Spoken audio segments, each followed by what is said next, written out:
विद्यार्थी मित्रांनो, सह्याद्री ट्युटोरियल्स मध्ये तुमचं स्वागत आहे. बघा, तुम्ही लॉ म्हणले ना स्टेटमेंट पाठ करताय. Henry's law, Raoult's law, Hess law, first law of thermodynamics, second law of thermodynamics आणि तुमची अपेक्षा जर अशी असेल ना, की याचे स्टेटमेंट परीक्षेत विचारतील. हो, विचारण्याची शक्यता आहे. पण माझं ऐका. तुम्ही न्यूमेरिकल केलेच पाहिजेत ही पहिली गोष्ट लक्षात ठेवा. कारण 10 मार्कापर्यंत टोटल वेटेज जातंय लॉज इन केमिस्ट्रीचं. एखाद दुसऱ्या लॉचं स्टेटमेंट विचारतील, "रे किती मार्काला?" 1 मार्काला. पण न्यूमेरिकल 3 मार्काला येईल. मग हा जो लॉ आहे ना, ह्याचे सगळे न्यूमेरिकल किती सोपे आहेत ना, मी तुम्हाला प्रूव्ह करून दाखवतो. लॉग टेबलची गरज लागणारच नाही. व्हिडिओ शेवटपर्यंत बघा आणि सबस्क्राईब सुद्धा करा. ओके. आणि सगळ्यात महत्त्वाचं तुमच्या जवळच्या चांगल्या मित्रांबरोबर चॅनल शेअर देखील करा. ओके. बघा आता, हेस लॉचं स्टेटमेंट मी तुम्हाला सांगतो, की मला ना ए या रिएक्टंट पासून डी हा प्रॉडक्ट तयार करायचा आहे. यासाठी एन्थाल्पी चेंज डेल्टा एच आहे समजा. पण मी ए टू बी पहिला तयार केलं, बी टू सी केलं आणि सी टू डी. मग इथं आहे डेल्टा एच वन, इथं आहे value delta H to enthalpy change बरं का आणि इथं आहे डेल्टा एच थ्री. पण काय लक्षात आलं, की हा जो डेल्टा एच आहे या ह्या तिघांच्या ऍडिशन एवढा आहे. हाच हेस लॉ आहे. म्हणजे इथं पाथ इम्पॉर्टंट नाहीये. म्हणजे यांनी दिलंय काय बघा. ओव्हरऑल म्हणजे ओव्हरऑल जो काय आहे ना एन्थाल्पी चेंज, हा overall enthalpy change is equal to sum of the enthalpy changes of the individual steps in the reaction. चला स्टेटमेंट तुम्ही कराल बरं का. त्याला वेळ तुम्ही द्या. मला न्यूमेरिकल्स घ्यायच्यात. पण त्याच्या अगोदर त्यांनी एक्झाम्पल दिलं एक बघा. मोस्ट इम्पॉर्टंट एक्झाम्पल आहे. हेबर्स प्रोसेस लक्षात घ्या. अमोनियाचं फॉर्मेशन. पण अमोनिया तयार होत असताना पहिला हायड्रोजन आणि नायट्रोजनची रिएक्शन होते आणि हा जो पहिल्या रिएक्शन मध्ये प्रॉडक्ट तयार होतोय तो दुसऱ्या रिएक्शन मध्ये युटिलाइज केला जातो. तर ओव्हरऑल रिएक्शन मध्ये ते कॅन्सल होतो. त्याला म्हणायचं reaction intermediate. Chemical kinetics topic बघायचा. बऱ्याच वेळा एमसीक्यू आलेली आहे. Which of the following is a reaction intermediate. मग पहिल्या रिएक्शन मध्ये जो तयार होतो, जो दुसऱ्या रिएक्शन मध्ये वापरला जातो, तो रिएक्शन इंटरमिजिएट. बट पहिल्या रिएक्शन साठी ही व्हॅल्यू आहे समजा डेल्टा एच वन, ही आहे डेल्टा एच टू, ही आहे डेल्टा एच. पण हे जे डेल्टा एच आहे ते ह्या दोघांच्या ऍडिशन एवढा असणार आहे. ओके. मग तुम्हाला हेस लॉ साठी हे एक्झाम्पल द्यावं लागेल. पण व्हॅल्यूज पाठ करू नका. नुसतं डेल्टा एच वन लिहा, डेल्टा एच टू लिहा आणि delta H equals to delta H one plus delta H two लिहा. ओके. बरं हेस लॉचं ऍप्लिकेशन काय हेच की आपण एन्थाल्पी चेंज कॅल्क्युलेट करतोय फॉर द रिएक्शन्स. ओके. बर मग आता सुरुवात करूया. नीट लक्ष द्या. पहिलं न्यूमेरिकल कॅल्क्युलेट आपल्याला अशी एक रिएक्शन दिलेली असते आणि या रिएक्शन साठी आपल्याला ना एन्थाल्पी चेंज फाइंड आउट करायचे. व्यवस्थित लक्षात घ्या. नीट बघायचं. इथं Fe2O3 प्रॉडक्ट आहे. आणि त्यांनी दिलेल्या रिएक्शन मध्ये Fe2O3 हा रिएक्टंट आहे. मग मला काय म्हणायचं आहे, की मला तर रिएक्शन मध्ये तो उजवीकडे पाहिजे, तर डावीकडे दिलाय. मग ही पहिली रिएक्शन रिव्हर्स करावी लागेल. म्हणजे मी थोडक्यात लिहितोय ट्वाइस Fe. मी सॉलिड वगैरे काही लिहित बसत नाही. Plus Al2O3 gives twice Al आणि प्लस Fe2O3. म्हणजे पहिल्या रिएक्शनला मी काय केलं रिव्हर्स.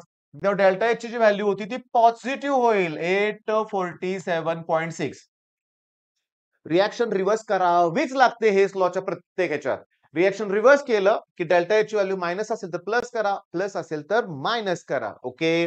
बर दुसऱ्या रिएक्शन मध्ये बघा 3/2O2 आहे. मला 3/2O2 पाहिजे. काही करायची गरज नाही. दुसरी रिएक्शन आहे तशी लिहा. Twice Al plus 3/2O2 gives Al2O3. मग हे मायनस 1670 आहे तसं लिहा.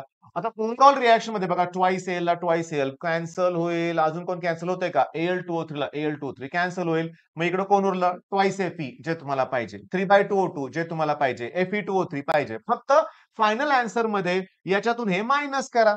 ओके. आता मी सांगतो नीट लक्ष द्या. मी इथं आन्सर ठेवलंय बरं का. बघा नीट बघा. तुम्हाला समजतंय का ते लक्ष द्या. ओके. हा काय केलंय सांगा. पहिली रिएक्शन रिव्हर्स केली. का केली? आपण गिव्हन डाटावरून बघितलं. रिव्हर्स केल्यावर मायनस प्लस केलंय. केलंय. दुसऱ्या रिएक्शन मध्ये काही बदल करायची गरज आहे का? नाही. सॉरी आन्सर निगेटिव्ह मध्ये येणार. मी चुकून मायनस बोलणार होतो. मग याच्यातून मायनस करा निगेटिव्ह. So simple. पहिलं न्यूमेरिकल फिनिश. चला आपण आता दुसरं न्यूमेरिकल बघूया. नंतर त्याचा आन्सर आपण बघणार आहे. आपल्याला कॅल्क्युलेट एन्थॅल्पी या रिएक्शन साठी एन्थॅल्पी चेंज काढायचंय. SiO2 इकडे बघा पहिलीच रिएक्शन रिव्हर्स करावी लागणार आहे. इथं प्रॉडक्ट आहे, मला रिएक्टंट पाहिजे. मग पहिली रिएक्शन मी रिव्हर्स केली. SiO2 gives Si plus O2 आणि प्लस 911 घेतले. कळालं का? रिव्हर्स करा, चिन्ह बदला. बर, आता काय करायची गरजच नाहीये. मला 3C पाहिजेत ना. इथं 2C आहे, इथं 1C आहे. मग आहे तसे ते दुसऱ्या रिएक्शन लिहा. 2C plus O2 gives twice CO. Si plus C gives SiC. तिघांची ऍडिशन करा, तिघांची ऍडिशन करा. आता कॅन्सल काय काय होतंय का बघा.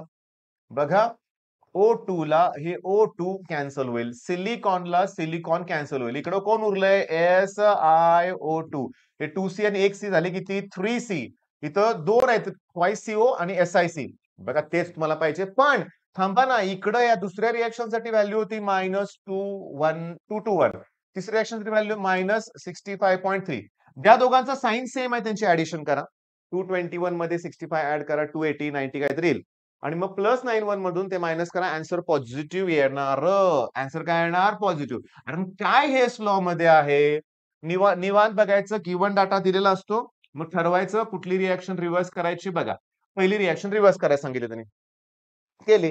दुसरी रिएक्शन ऍड करायचे फक्त. बरं, रिव्हर्स केली की नंबर पुढचा येणार. जेव्हा तुम्ही काहीही कराल, एकाला 2 न मल्टिप्लाय कराल, 3 न मल्टिप्लाय कराल, रिव्हर्स कराल, नवीन नंबर द्या, नंबर इकडे द्या आणि सगळ्यांची ऍडिशन करा. आणि गंमत सांगू का, ऍडिंग म्हणायचं आणि ही जी रिएक्शन पाहिजे तीच लिहून टाकायची. फक्त इकडचं कॅल्क्युलेशन मध्ये घोटाळा नाही पाहिजे. ओके, दुसरा प्रॉब्लेम पण समजला. 3 मार्काला येतोय परीक्षेत हा प्रॉब्लेम आहे. तसा व्हॅल्यू सुद्धा चेंज होत नाहीत. व्हॅल्यू सुद्धा चेंज होत नाहीत. आता नेक्स्ट. ओके, आता हे एक्सरसाइज मधलं आहे बरं का. इथं खरी गंमत आहे. Calculate standard एन्थॅल्पी of formation of CH3OH. गंमत अशी आहे, आतापर्यंतच्या 2 प्रॉब्लेम मध्ये रिएक्शन दिल्या होत्या, आता दिलं नाहीये, मग इथं गोंधळतात. तर मी तुम्हाला सांगतो, फॉर्मेशनच्या रिएक्शन मध्ये पहिल्यांदा प्रॉडक्ट लिहायचं. त्याच्यासाठी लागणारे रिएक्टंट लिहायचे. कार्बन लागतंय, हायड्रोजन लागतंय आणि ऑक्सिजन लागतोय. कार्बन एकच आहे, हायड्रोजन 4 आहेत, 2 न मल्टिप्लाय करा. ऑक्सिजन 1 आहे, याला हाफ न मल्टिप्लाय करा. ही तुमची रिएक्शन आहे. आता मी तुम्हाला हिंट देणार आहे. पहिल्या रिएक्शनला रिव्हर्स का करायचं ते सांगा. कारण हा इथं रिएक्टंट आहे, मला तो प्रॉडक्ट म्हणून पाहिजे. मग पहिल्या रिएक्शनला रिव्हर्स केल्यावर मायनसचं काय होईल सांगा? प्लस होणार. ओके, बर.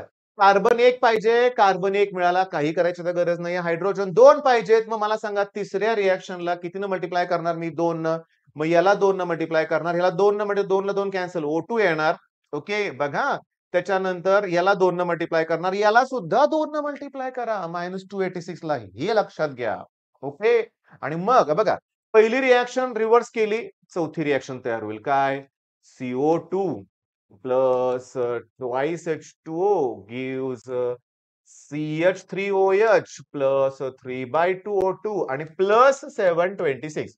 पहिल्या रिएक्शनला रिव्हर्स केलं. दुसऱ्याला काही करायची गरज नाही, त्याला इक्वेशन 2च म्हणा. Carbon plus O2 gives CO2. याची 300 समथिंग व्हॅल्यू असते बघा, फिक्स लक्षात घ्या. -3 युनिट वगैरे पण लिहा बरं का. याला 2 न मल्टिप्लाय करा. मग 2 न मल्टिप्लाय केलं, पाचवी रिएक्शन तयार होईल. मल्टिप्लाय इक्वेशन 3/2 असं लिहायचं. मग twice H2 plus O2 gives twice H2. याला 2 न मल्टिप्लाय करा, 286 ला. 12 16 आणि 17 572 मायनस. ओके, आता ओव्हरऑल यांची करा ऍडिशन. ऍडिशन केल्यावर बघा, CO2 ला CO2 कॅन्सल, ट्वाइस H2O ला ट्वाइस H2O कॅन्सल. ओके, मग आता उरलं काय? कार्बन 1 उरला, हायड्रोजन 2 उरलेत आणि ऑक्सिजन किती? हे 1 आणि 1 2 ऑक्सिजन आहेत. पण हे प्लस इकडे मायनस होतील. मग 2 मधनं 3/2 मायनस करा, 1/2. पाहिजे ते मी तुम्हाला मगाशी काय सांगितलं, पाहिजे तो मल्टिप्लाय वगैरे करून घ्यायचं. बाय ऍडिंग वी गेट, आणि ही रिएक्शन आहे तशी लिहून टाकायची. पण आन्सर साठी तुम्हाला याची ऍडिशन करून त्यातनं हे काय केलं पाहिजे? मायनस. आन्सर निगेटिव्ह येईल. ओके, कारण सांगतो, लक्ष द्या. मी काय म्हणतोय ते बघा, की ऍक्च्युअली यांचं जे आन्सर आलंय 239 आणि आपल्या आन्सर मध्ये लयच फरक पडायला लागलाय. पहिली रिएक्शन रिव्हर्स केल्यावर पॉझिटिव्ह येणार आहे, दुसरी रिएक्शन मायनस आहे तशी लिहिणार आहे. याला 2 न मल्टिप्लाय केलं रे, 500 हेच येणार आहे उत्तर. मग आता क्रॉस चेक करा, पुस्तकातले सगळे उत्तर बरोबर असतील असं नाहीये. 800 900 कडे जातंय. हे येते बरोबर, येते बघ 800 इथेच 900 झाले आणि इथं 1000कडे जाते. त्यातनं 200 मायनस केलं की येते. आन्सर करेक्ट आहे. पण आता हेच तुम्हाला कळालंय ना. माझा 10 वर्षाचा अनुभव आहे. हे 10 वर्षापासून सिलेबसमध्ये आहे. इथं मुलं गोंधळतातच. थांबा हे डिलीट करूया ते. ही रिएक्शन पाहिजे आपल्याला ही. ओके. मग आता गंमत बघा. कुठली रिएक्शन रिव्हर्स करू? कुठली? एक प्रॉब्लेमच आहे सगळ्या लक्षात घ्या. अरे ही रिएक्शन रिव्हर्स करावं लागणार आहे. नाही, नाही. ही तर रिएक्टंट आहे, रिएक्टंट आहे. अरे बापरे! आहे का प्रॉब्लेम? मग गंमत सांगू का? आता बघा, की पहिली रिएक्शन रिव्हर्स पण करा. पहिली रिएक्शन रिव्हर्स पण करा आणि त्याला 2 न मल्टिप्लाय पण करा. 4 HbO2 पाहिजे मला. HbO2 दिसेना झालंय मला कुठे. इथं आहे बघा. मग ह्याला 4 न मल्टिप्लाय करा. कितीने मल्टिप्लाय करा? 4. मग 4 येण्यासाठी ह्याला 2 न मल्टिप्लाय करावं लागेल ना. म्हणजे गंमत बघा. पहिली रिएक्शन रिव्हर्स पण करा आणि त्याला 2 न मल्टिप्लाय पण करा. ट्वाइस B2O3 6H2O 2 न मल्टिप्लाय करतोय प्रत्येकाला आणि 4H3BO3 म्हणजे रिव्हर्स पण करा आणि 2 न मल्टिप्लाय पण करा. म्हणजे हे निगेटिव्ह पण होईल आणि 28.8 डबल होईल. दुसऱ्या रिएक्शनला 4 न मल्टिप्लाय करा. 4H3BO3 H3BO3 4HbO2 4HbO2 okay ते पाहिजेच आपल्याला आणि 4H2O शाबास. मग याला सुद्धा 4 न मल्टिप्लाय करा मायनस 0.08 येईल.